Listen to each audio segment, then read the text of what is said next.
I'm Logan Crawford, and right now on Spotlight, we are talking to the man who is behind a movement called A New Order of Ages.com. That's where you can find out more about it, or you can listen to him right now. Say hello to Angelo Amendolia. He is spearheading this movement. Angelo, thanks so much for joining us here today. Thank you for having me, Logan. My pleasure. Tell me about A New Order of Ages. What's this all about? So, corporate greed, political corruption, income inequality, poverty, you name it. So we keep voting at the voting box. Nothing happens. We're fighting with each other left and right, Democrat, Republican, conservative, doesn't matter. Long story short is the consumers are getting screwed, right? They keep raising prices. Nobody wants to pay their taxes on that side. You know, CEO pay is astronomically high. We need a new system. We need to vote at these corporate meetings. We need consumers at these corporate meetings. All right, it's a great point. I mean, all you need is one share, and then you've got a voice, right? Yeah. So tell me a little bit how you envision the average person getting more invested in this world that's controlled by corporations. So my movement's called We Demand a Share. I want Congress to write a new law, basically requiring all publicly traded companies to add a new class of shares called consumer shares. Okay, you know, they'll be issued to every household, and the head of the household will be registered owner of these shares. This will create a passive income and give us voting rights. And it seems like it's easy to implement, really. I mean, there's millions or, you know, hundreds of thousands of shares out there for every corporation. Why not give the average person just a piece of the action, right? That's what I feel. Yeah. You know, I mean, nobody wants to pay these taxes. No matter what law they write, they get around it. Or they pay a big fine and it all goes to the government and everybody's happy. You know, there's people down the line that need tax money to survive. They need subsidy, they need higher wages, they need all this. We got to stop fighting. He said, she said. Just get a share of these corporations, have a voice on that, and everything should fall into place. Everything's out of whack. It's out of balance. It's really got to a point. Do you think it's a little bit of a game that politicians play where they say that this guy is the devil or she is the devil and I'm going to save everything? And, you know, when it all comes down to election day and afterwards, it's all the same or maybe worse. It's absolutely a game. I mean, nobody knows for sure. What else is the answer? If they keep going back and forth, and nothing happens. We have gridlock. We have all these things going on and nothing's happening. Exactly. I mean, you could look at a presidential campaign from 1980 up into 2022 or beyond, and the same issues are there. Gun control, nothing's done. The right to choose, nothing's done. Vouchers for private school, nothing's done. I mean, the issues are always the same every year. We're going to make you safer. We're going to regulate guns more. We're going to cut down on crime. And every year it's status quo. Yes. Do you think things have gotten better under President Biden, or were they better under President Trump? I think they're the same. Personally, I think they're the same. I see nothing changing, especially like the rhetoric and what's going on the TV and how they're, you know, it's just, you know, they're separating us. They're separating us.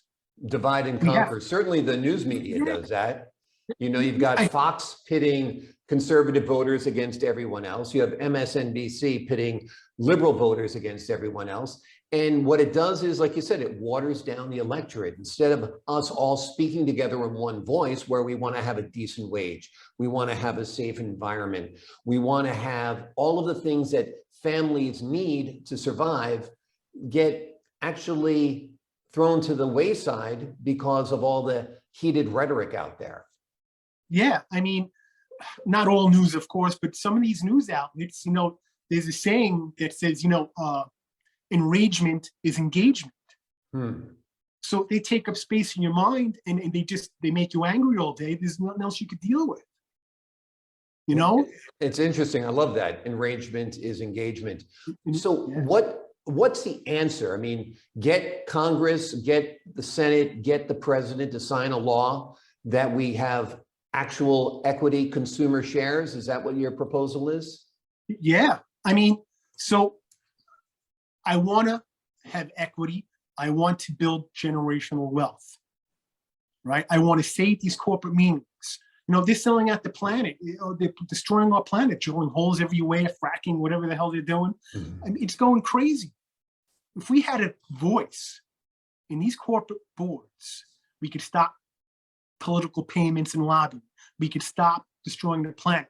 We could require these boards work to get us to a new sustainable energy quicker than whatever their outlook is. These are smart people. They're very, very smart people at the top of their game. There's no reason why they could bring us into the future quicker. You know, I could see someone like Elon Musk being in favor of something like this. I mean, there's a guy who thinks outside of the box, right? Absolutely. Yeah. You know, he's seen it for years. He's seen it since he's a child, and now he's working towards it. You know, there's another thing I want to point out. Like, you have income inequality and poverty, and some of these people in these situations, poor neighborhoods, wherever they are, their main focus is survival, right? They're not allowed to reach the top of their game to try and help society and, you know, be a functioning member of society, because they're too focused on survival. Right. And survival is just based on money. We're not hunting for animals and gathering no more. So give them to get these people to realize their potentials. We'd all move together in a better place. We'd get there quicker.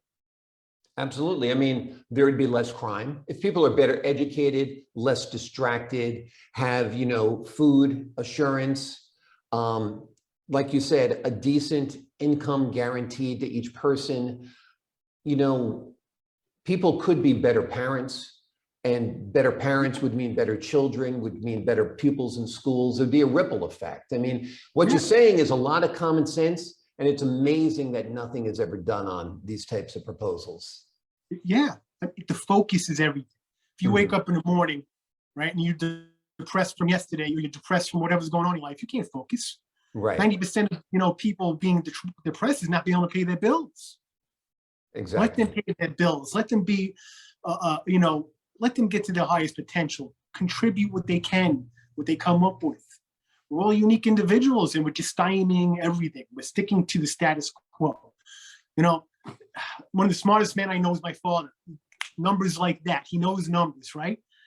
And if people are afraid of change, he said this to me, if people were afraid of this change, we'd all be living in our parents' world.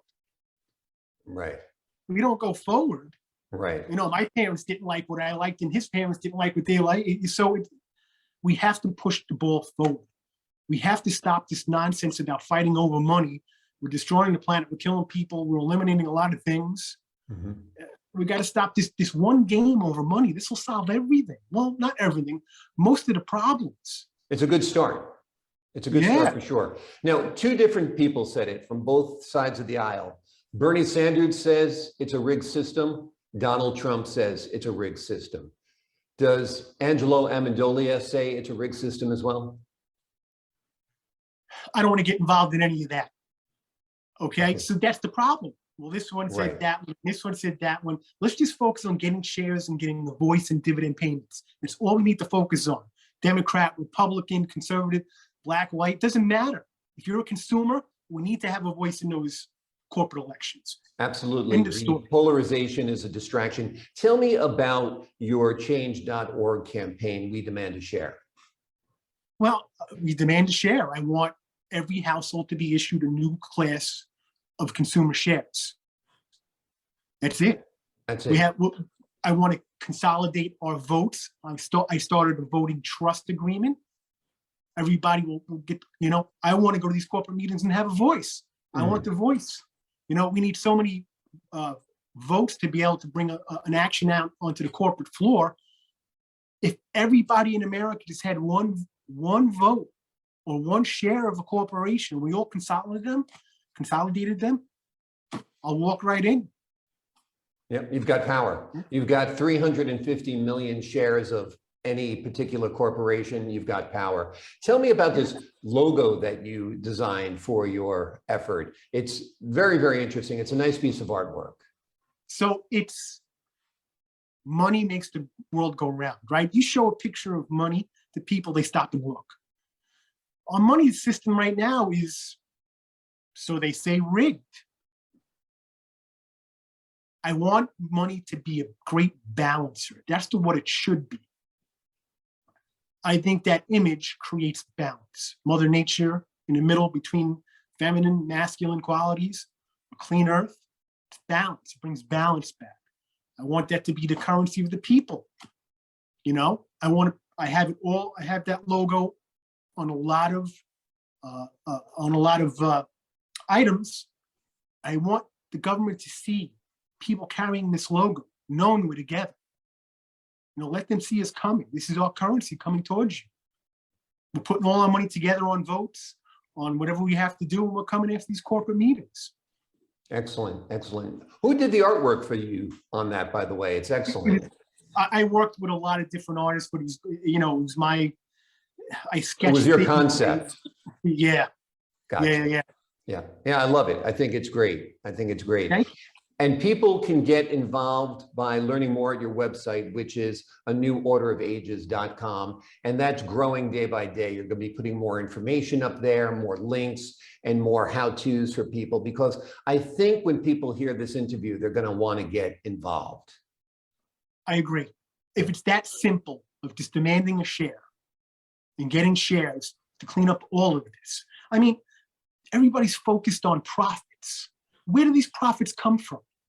Right. Us. Yes, exactly. And with that said, money's never lost. When you say that the stock market has lost, 6 points or 10 percentage points or whatever, that money's somewhere. Someone got rich. The money didn't just disappear. Yeah. So I mean, it's a numbers game that they're playing. You know, people will say, I'm sure they'll say, oh, that's going to kill the stock price if everyone gets a share. Well, maybe for a moment. Right. It's no different what you've been through with the bank bailouts or the government bailouts, whatever they've done. But this is the path to prosperity for everybody. It's worth a little hit. They'll print more money. It'll show up in the stocks. It'll all go back to normal. Right. Exactly. Right? Yeah. And that was proved during the pandemic. Everybody got a $1,200 check, and that was no big deal. So why can't we get X number of shares of X number of corporations? Right. Yeah. It's great stuff. It's good work. I wish you a lot of success in your efforts. You can learn more about Angelo's work at aneworderofages.com. On change.org, you can sign the petition. Look for "We Demand a Share." Angelo, thanks so much for joining us today. Thank you, Logan. I'm Logan Crawford, thanking you for your time. This time, until next time on Spotlight.